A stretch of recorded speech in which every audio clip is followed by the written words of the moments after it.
సంగారెడ్డి జిల్లా అమీన్పూర్ మున్సిపాలిటీ పరిధిలోని అమీన్పూర్ గ్రామంలో పెద్ద చెరువు దగ్గర అమీన్పూర్ మున్సిపల్ చైర్మన్ తుమ్మల పాండురంగారెడ్డి ఆధ్వర్యంలో గత 15 సంవత్సరాలుగా శరన్నవరాత్రి ఉత్సవాలలో భాగంగా మొదటి రోజు అమ్మవారు శ్రీ బాలా త్రిపుర సుందరి అవతారంగా భక్తులకి దర్శనమిచ్చింది.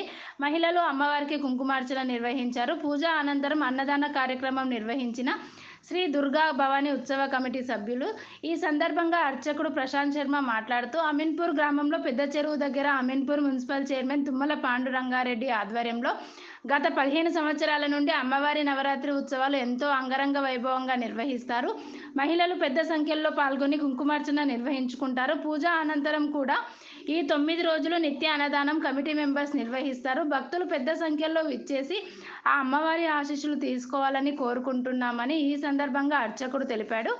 గ్రామ పెద్దలు నల్ల సత్యనారాయణ మాట్లాడుతూ గత 15 సంవత్సరాల నుండి మా గ్రామంలో శ్రీ దేవి నవరాత్రి ఉత్సవాలు ఎంతో అంగరంగ వైభవంగా నిర్వహించుకుంటాం. అమీన్పూర్ మున్సిపల్ చైర్మన్ తుమ్మల పాండురంగారెడ్డి ఆధ్వర్యంలో నవరాత్రి ఉత్సవాలు జరుపుకుంటాం. మా గ్రామం అమ్మవారి ఆశీస్సులతో చిన్న గ్రామ పంచాయతీగా ఉండి ఇప్పుడు మున్సిపల్గా మారి సుమారు 200 కాలనీలతో విస్తరించాయి. అలాగే అమీన్పూర్ మున్సిపాలిటీని ఇంత డెవలప్మెంట్ చేసిన మున్సిపల్ చైర్మన్ తుమ్మల పాండురంగారెడ్డికి ఎంతో ధన్యవాదాలు.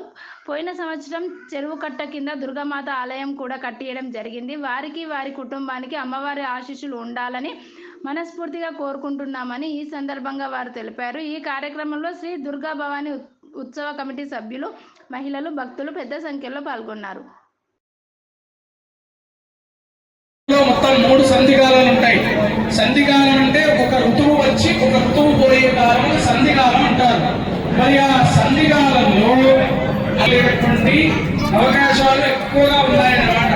కాబట్టి ఆ పూర్వీకులు ఏం చేశారంటే ఈ సమయంలో అయింది ఒక ప్రత్యేకమైనటువంటి ఒక జీవన విధానాన్ని అనుసరించినట్టయితే ఆ రోగాల నుంచి, వ్యాధుల నుంచి తప్పుకోవచ్చు అనే ఉద్దేశంతో మనకి ఈ యొక్క నవరాత్రి ఉత్సవాలను నిర్వహిస్తూ వస్తున్నారు.